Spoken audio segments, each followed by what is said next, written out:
Hi, my name is Amanda Panacea, and you're listening to the Healer Revolution podcast. This is a community for self-healers, biohackers, practitioners, and any other helping professionals. You're in the right place if you're seeking conversations about how pain becomes passion, the connection between physical, energetic, mental, and our spiritual self, finding your body's ancient wisdom, the latest biohacking technologies, clinical research, and if you just want to nerd out about complex biochemistry and quantum physics. But this is also for entrepreneurs who seek infinite abundance and a supportive community. So pour a cup of King coffee or Sisters tea and let's join the revolution. Hello and welcome to the Healer Revolution podcast. I am Amanda Panacea, and today's another solo episode all about nervous system regulation and what that actually means. And this is inspired because I posted something about nervous system regulation, which is something I've been talking about for years. I mean, I became a therapist in the early, it was like 2011.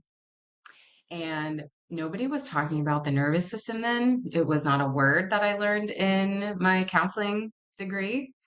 It was not a word that I learned in my jobs working in psychiatric care. I literally did not hear the term nervous system regulation until probably like 2018, 2019. And even that was an early start to using this term. And no wonder people are confused. When I posted something about nervous system regulation, I got a couple messages that was asking, what does this mean? Like, and I hear people saying over and over again, oh, my nervous system is dysregulated. My nervous system is dysregulated. I need more nervous system regulation. But honestly, what does that feel like? What do I do? Where do I start? And my question, which I did a course on this 2 years ago, was I kept hearing, you need to feel your emotions. You're too shut down. And I felt very numb and I recognized, yeah, I do, but how am I not feeling my emotions? How am I not feeling? How do I start to access feeling? And I created the course, How to Feel, based on my own experience, relearning how to integrate that mind-body connection. So with this podcast, I want to go a little bit deeper. I'm not going to talk about what is fight, fight, fleet, freeze. I'm not going to talk about polyvagal theory, which is all very basic information. It's in all my courses already. Most people have the awareness now after the internet, social media has been so great at expanding on these topics and talking about them. And most people have the awareness of what that is, what it means, and even intellectually what it feels like.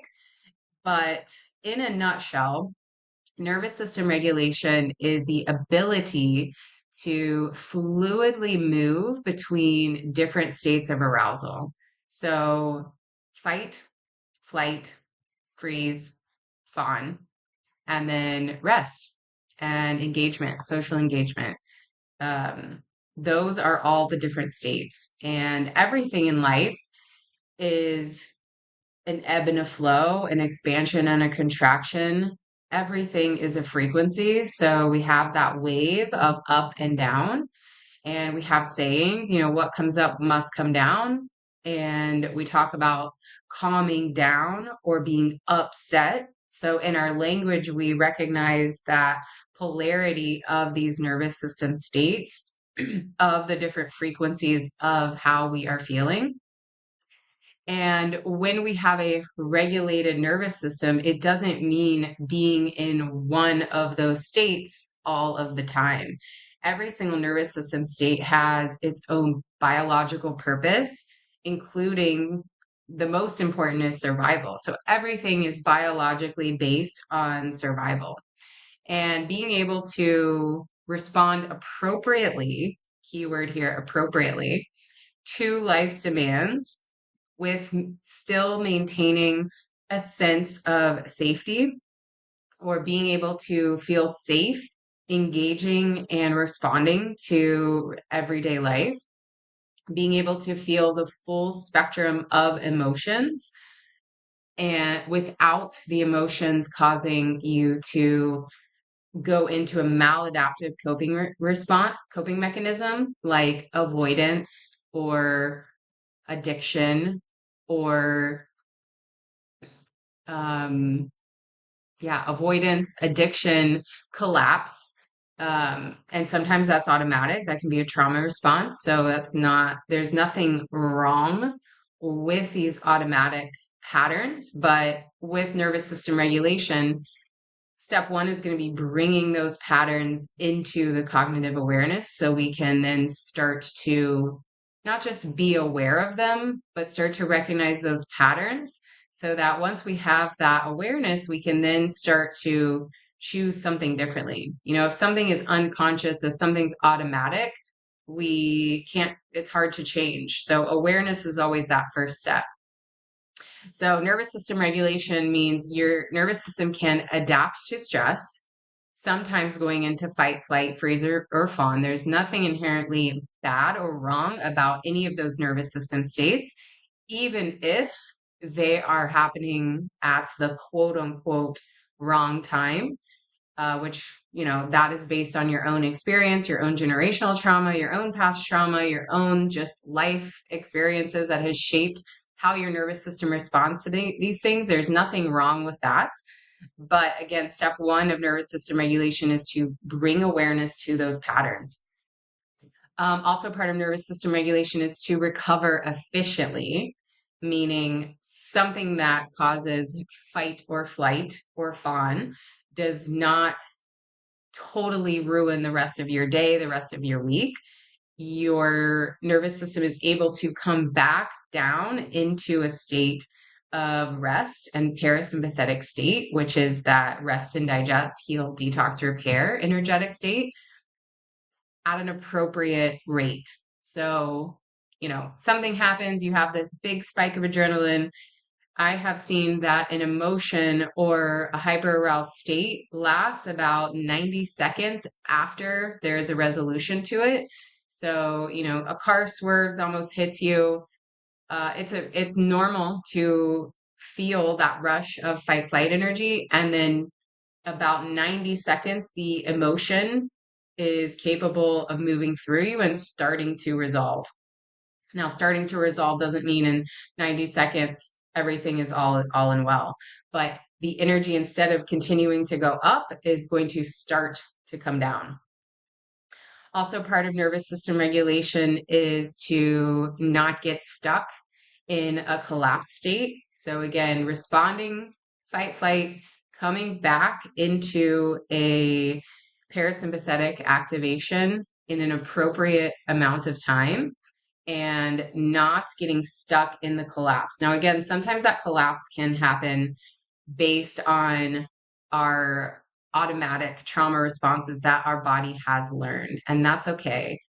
But when we start to recognize that, then we can start to use some of the tools and some of the understandings to start to dethaw or freeze that nervous system state and start to come back out of that disassociation and that collapse in a slow and safe pace.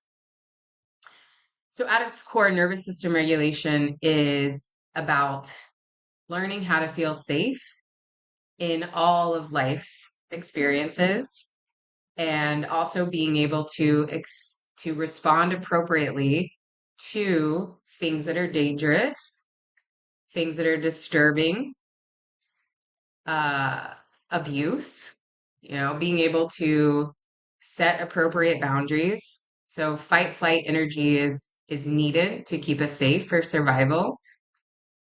Also, fight flight energy is motivating. So being able to use or allow for our body to experience fight flight energy to motivate us to change, to motivate us to learn, to motivate us to grow, to motivate us to take chances. All of that is an appropriate nervous system use of our nervous system. So why does nervous system regulation matter? What is the point? So let's look at foundations of how you experience life, your emotions and your mood. If you feel anxious, numb, overwhelmed, or calm, that is going to influence your behaviors.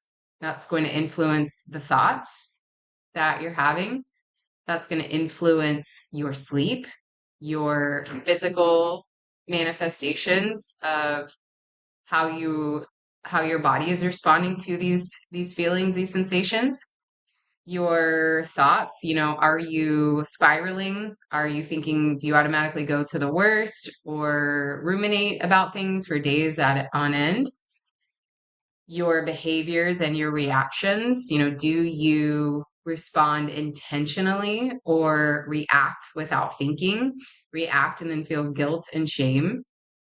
Your relationships, do you feel safe in your relationships to connect, to speak your truth, to set boundaries, to ask for things, to ask for help? Or do you people please? Do you fawn? Do you feel like you need to be the strong one and not let anyone's emotion or not let anyone feel uncomfortable?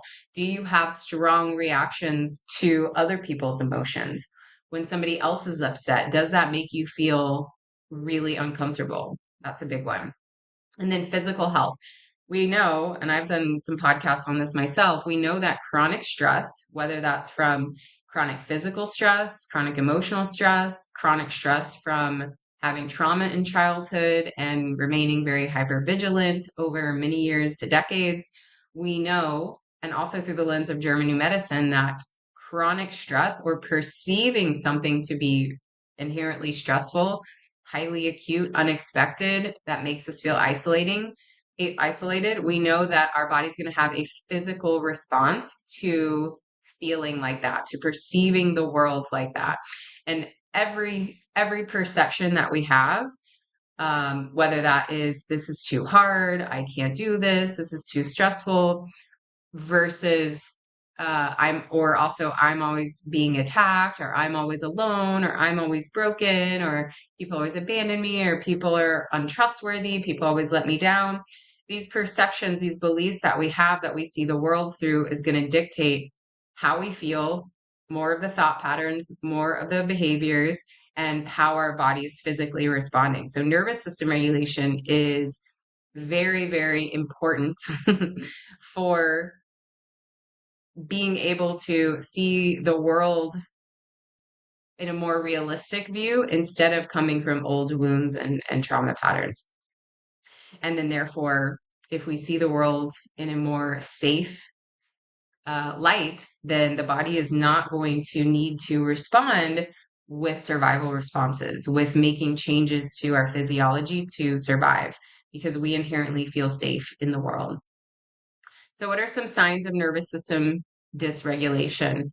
You may be in a dysregulated state if you feel very anxious, hypervigilant, on edge, keyed up, struggle to slow down, or you feel really restless when you try to rest or when you don't have a packed schedule, feel numb, disconnected, frozen in response to stress, or just feel like you're going through the motions of life. Like, I don't really know how I feel, or I don't really care about what happens or myself.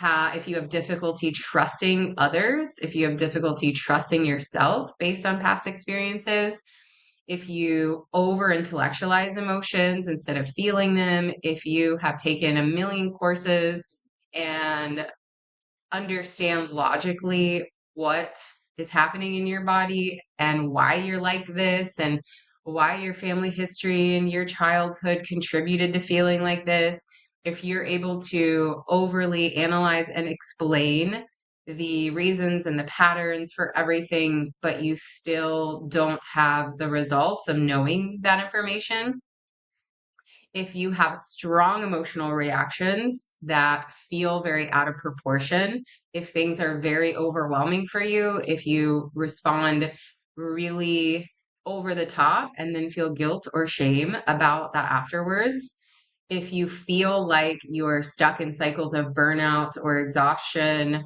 if you feel like emotions are very unpredictable, or you feel out of control, or you make very impulsive decisions, and or you have trouble with addictions or self-soothing patterns that may not be the best for you, like overeating or sexual promiscuity or shopping and spending money, even if that's on supplements and programs, if you abuse alcohol or drugs, these are all signs that your nervous system is quote unquote dysregulated. And I want to use quotes around that because these are terms that are being thrown out there on social media and in courses.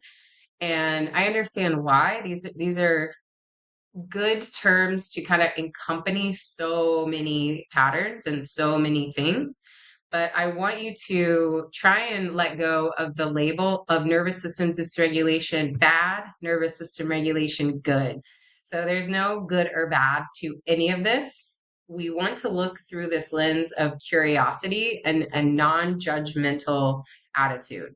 So we are just, again, looking for patterns and becoming more aware of the unconscious or subconscious ways in which we are behaving and feeling. So if you constantly are saying, oh, I'm dysregulated, what does that mean? What is the pattern? Is it the numbness, the lack of feeling, the apathy, or is it the overreactions, the intense emotions, the impulsive behaviors, and where are you feeling those? Are you feeling them only in your romantic relationship? Are you feeling them only when you're around your family? Are you feeling them around family, but more around romantic relationships? Are you feeling them only at work? You know, what is the pattern and what is the nervous system response? And that's going to give us very valuable information for how we can lean in and start to interrupt these patterns and start to feel and process what needs to be felt and processed in order to feel more safe in these situations. So, what does nervous system regulation actually feel like? Like, do I have a nervous system that's regulated? I'll answer that in a minute. But nervous system regulation feels like you can respond to stress without spiraling into anxiety, overthinking, and shutdown. It feels like safety and being able to tolerate and being able to sit with emotions and sensations, which means symptoms. Nervous system regulation feels like you can connect with others without fear of rejection or over explaining yourself or having to mold yourself into a person that you don't know if you are or having to hide anything about yourself. Nervous system regulation feels present and engaged with life, not just going through the motions. Nervous system regulation feels like you can rest and recharge without guilt when you need it, when you feel like it's the right time to rest and recharge. So, for example, do I have, let's go into it. Do I have a regulated nervous system? 2-ish days ago, I felt really tired. I slept fine, but it's getting kind of close to my cycle. And usually before my cycle, I have a couple days where I just feel exhausted. In the past, I overrode this by forcing myself to work out or go to a class or lift weights, not taking any extra time in my day to rest, not taking extra time at night to sleep. And I would shame myself for feeling this fatigue. Like, why do you have to feel this fatigue? Like, just push through it. Just keep showing up because you have to do this, this, and this. And there was a lot of shoulds. And I have been working on this many years, but that fatigue that comes, like I said, I kind of know that it's coming. I'm not surprised by it anymore. Whereas in the past, I was unable to recognize that pattern and I just felt guilty or shame or tried to figure out what did I do that caused this fatigue, expecting myself to always show up in the same way that I always had before and ruminating over what did I eat? What did I do? How do I avoid this in the future? What supplement can I take to prevent this fatigue? Can I drink a coffee and get away with it and override this fatigue so that I can keep performing, keep achieving? And so now, what did I do? I actually took a nap 2 days ago. I am not a nap person. I've never been a nap person. I never allowed myself to take naps. I never could take naps because the anxiety of not doing things throughout the day just overtook me every time. And I actually took a nap. I actually didn't exercise. I scrolled on my phone quite a bit and I read and looked up things that had nothing to do with work, with learning, with making money. Only things that I felt were enjoyable. And I did not feel guilt about that. And this is something that in the past would have really sent me spiraling. Another way that I feel confident that my nervous system has shifted into the more regulated state is I still have symptoms all the time, not the debilitating chronic illness ones, though most of those have resolved, but the aftermath of going through mast cell and topical steroid withdrawal is this really exacerbated hypermobility connective tissue stress that really impacted my core strength and my posture.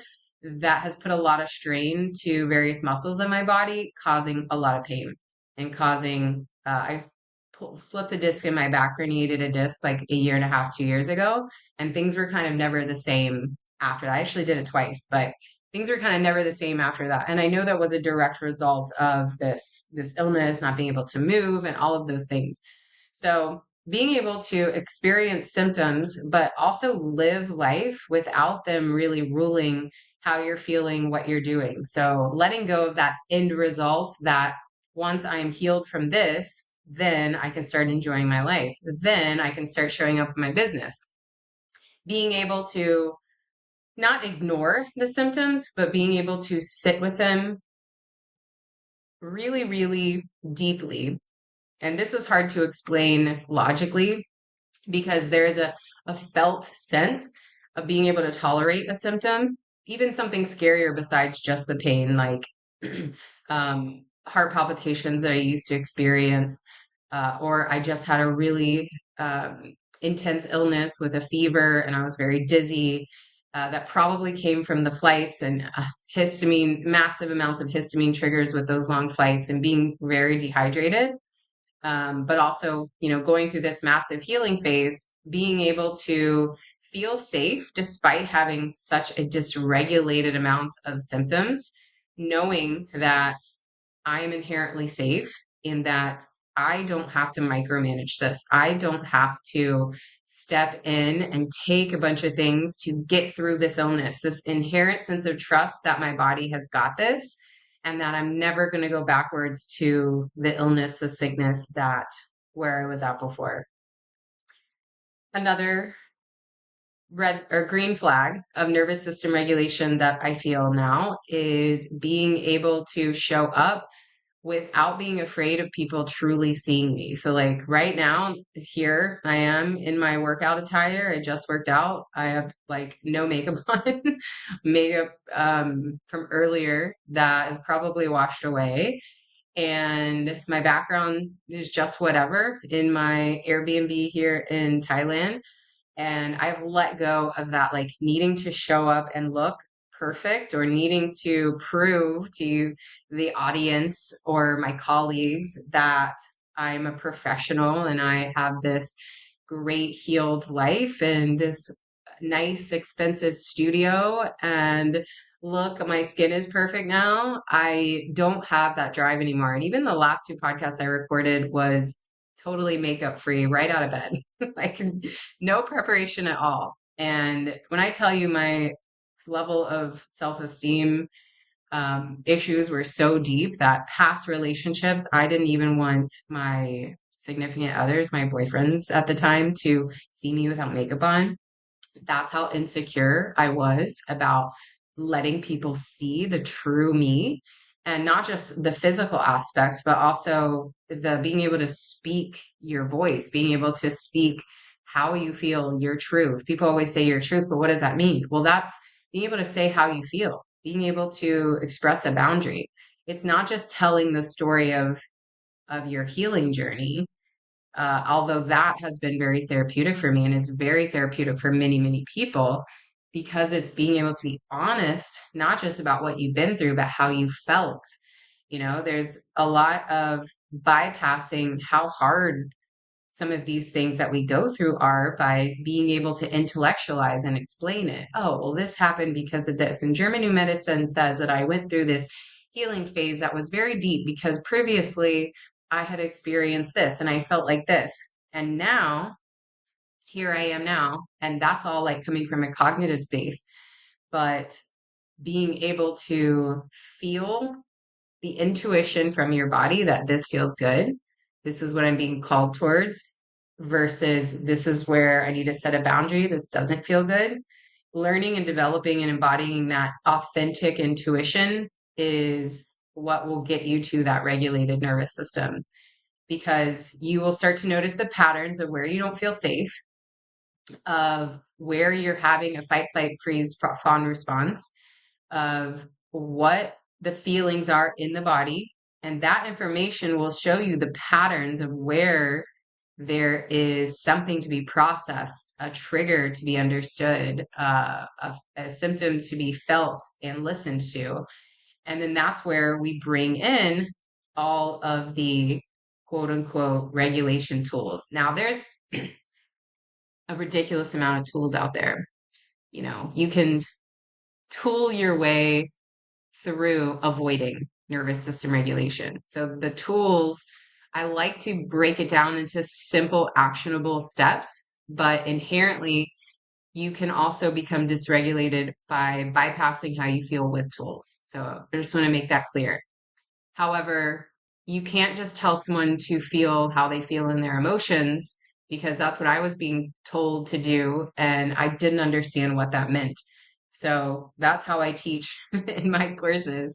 How do you actually start to feel? How do you actually pay attention to the sensations? And I teach what are called the somatic channels of awareness, which are founded or kind of started, discovered, explored first through Peter Levine's work, Somatic Experiencing. But I teach it a little bit differently through kind of my own little lens and through some of the other courses that I've done on somatic healing. But these channels of awareness are the ways that we digest our reality, our life as a human. And they were discovered through Levine's work with actually psychedelics and the psychedelic journeys that people would go on. They noticed that people healed once they kind of made it through all of these channels of awareness. And so I love to teach that, how to do that foundational practice. And that's my favorite because, even if you're very busy or you have a lot of resistance to inner work or nervous system tools, you're not alone. Most people do. And these channels of awareness, you don't have to stop what you're doing to practice this stuff. Once you learn it and once you understand, oh, this is what I can start to pay attention to, bring my awareness to, that's where these channels are going to start to open up. One of the channels is movement, for example. So, movement or moving through your day is part of that nervous system processing it and regulation. And the mind is one of these channels, and most people are really stuck there. But the other channels, like our imagination, our emotions, our sensations, some people have blocks here. Sometimes these channels are really difficult to access. Like for me, the feeling, the emotions. I could feel symptoms, but I didn't have like okay, how does that feel in your body when I say this? I didn't have like oh, I just felt it in the heart. I intuitively know that I'm struggling here with speaking my truth and feeling connected to others. Like it was so hard to find that language. And again, sometimes the language is not what we need. We don't need more intellectualism. We need more of that felt sense of safety in the body. But how do you know what that feels like? How do you start to bridge the mind body connection? That's what I love to teach and how to practice. So we have the cognitive piece when it comes to nervous system regulation. That is the learning part. That is the pattern recognition part. That is very important. And that's always step one, the awareness. but then we have to bring it into the body to really start to develop that felt sense of I can feel this, build capacity for feeling. Irene Lyon's work is phenomenal at this. I've consumed every last little bit of her content and I've done her programs, and she has all sorts of free content on YouTube. And she kind of combines our early childhood development and the Feldenkrais method with Peter Levine's work, somatic experiencing.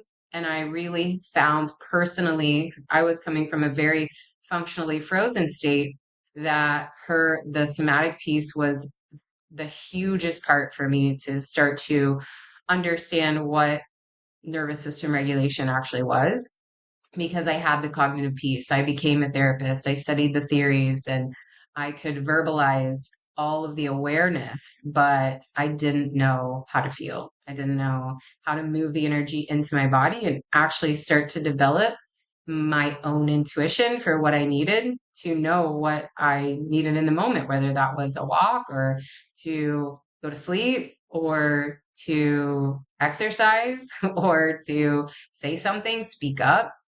And I really didn't know who I was. I was a walking trauma response based on some really traumatic romantic relationship patterns and addiction and abusing alcohol and drugs for many years. And I thought I was good because I didn't have these overly over the top emotions, and I wasn't super emotional, and I didn't have these big giant fights with the people that I was with, but I also didn't speak up at all about how I was feeling. And I didn't even know how I was feeling a lot of the times. And I acted out in many other ways, including addictions and other maladaptive coping mechanisms to avoid how I was feeling, especially overworking, overly chaotic living situations, traveling, moving, addictions, again, all of those things I had to really take a deep look at because I was in a lot of denial for a long time. So we have the cognitive piece, we have the body embodiment piece. There's also other aspects to nervous system regulation, like energetics and our energy. This is where the quantum circadian piece comes into play. Like, we don't have to overcomplicate, like, everything is an emotional reason that I'm not feeling so great. Sometimes we just need to get outside. Sometimes we need to be in nature. Sometimes we need to expose ourselves to more light. Sometimes we need to have pure darkness and not get exposed to so much blue light and screens.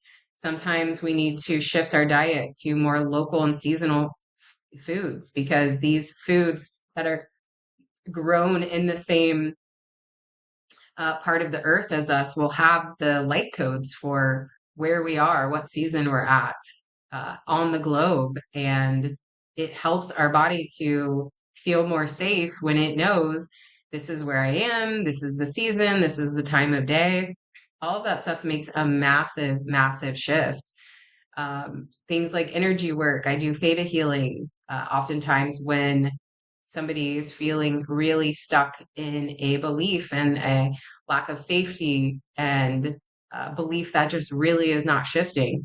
We can use energy work to help shift those beliefs, to help download what it actually feels like to feel safe in the body. Now, with energy work like Reiki or theta healing, it could temporarily make that shift. But until we take actionable steps and practice that shift in our lives, then the old patterns can come back. So we can't just rely on those techniques alone, although they can be incredibly powerful. I have felt and witnessed it myself, but we still have to embody the change. So just like in neuroscience, if there's a path that you walk down every single day, and now all of a sudden we carve a new path, you have to now walk down that other path. Otherwise, it's going to take the old road. It's going to reignite that old pathway. And then also, once you have made these shifts, maybe by yourself, we also want to be able to enter the community and have safe relationships with others. So it's really easy when you're with just your one safe person or just yourself or just the practitioners that are very safe.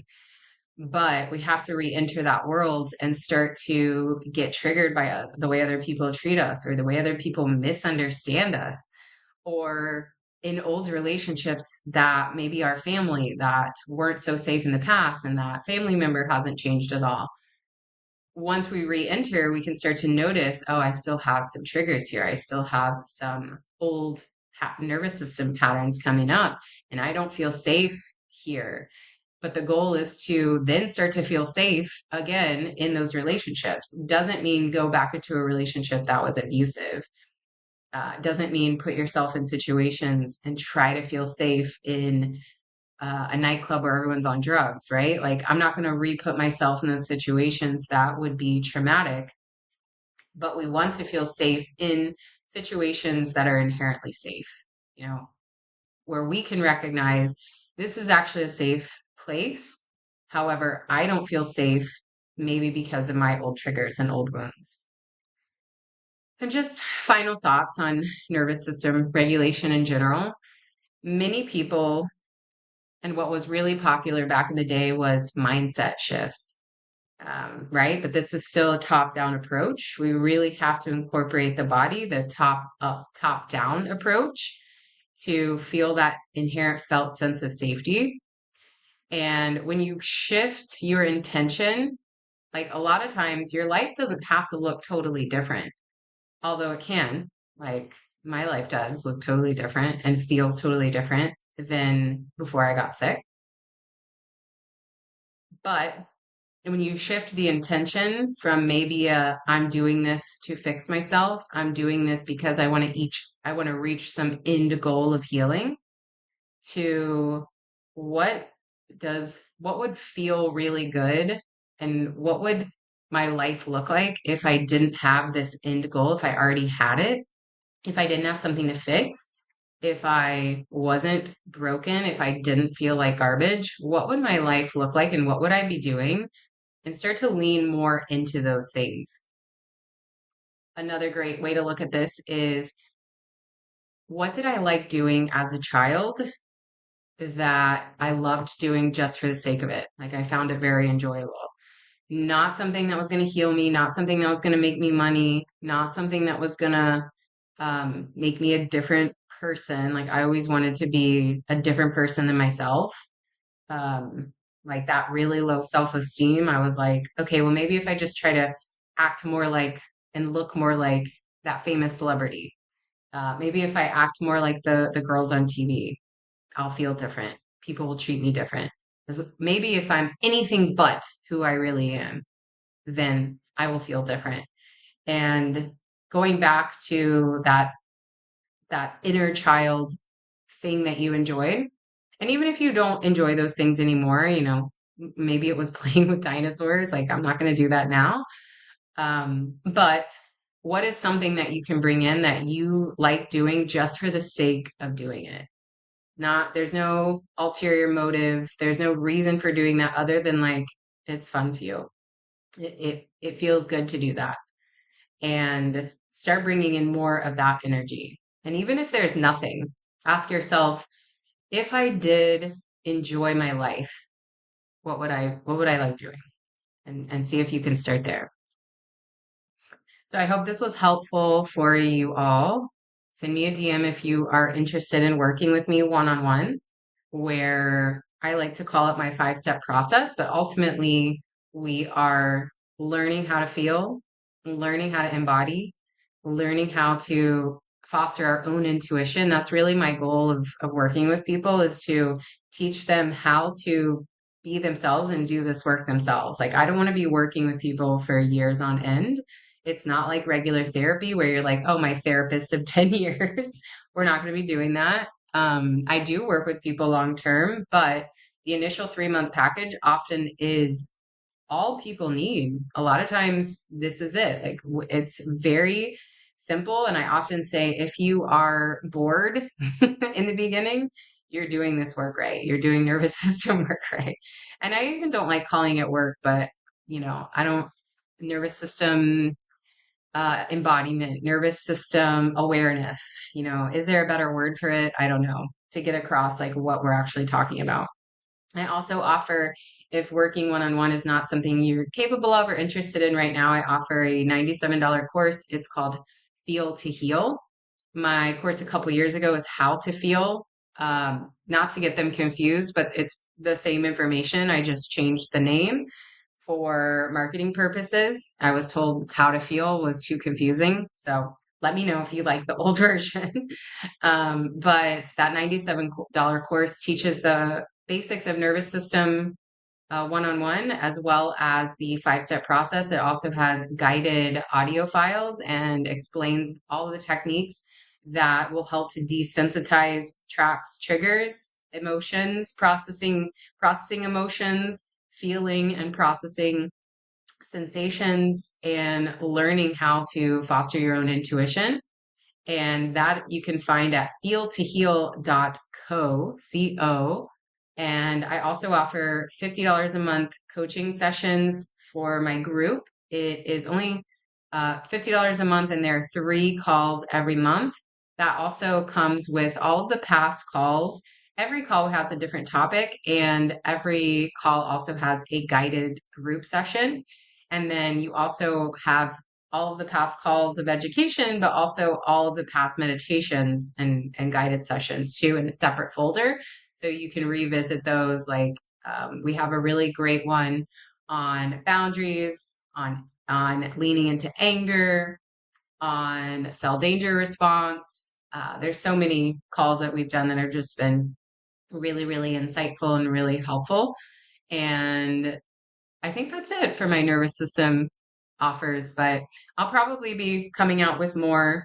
I'm always trying to figure out where and what do people need and what do they get the most benefit from. So if you've done any of my stuff and you want to leave me a testimonial, send me a DM. A video testimonial would be awesome. Or you can always DM me and ask me any questions about packages or support or any of these topics. I do a lot of question box on Instagram too. So that's all for today. Thank you so much. Hope this was helpful. Thank you, everyone. I am just so thrilled that you're listening to the Healer Revolution podcast. This has been a huge passion project for me and super therapeutic on top of that, helping me to use my voice and connect with other like-minded individuals. So if you're enjoying the podcast, please like and subscribe. Please share on social media or with your audience or friends or loved ones. I truly appreciate it. It does take a lot of time and financial costs to run the podcast, and it is not a moneymaker, let me tell you. So if you are enjoying this, I would truly appreciate your support just by sending me a post, a like, and a subscribe. Thank you so much.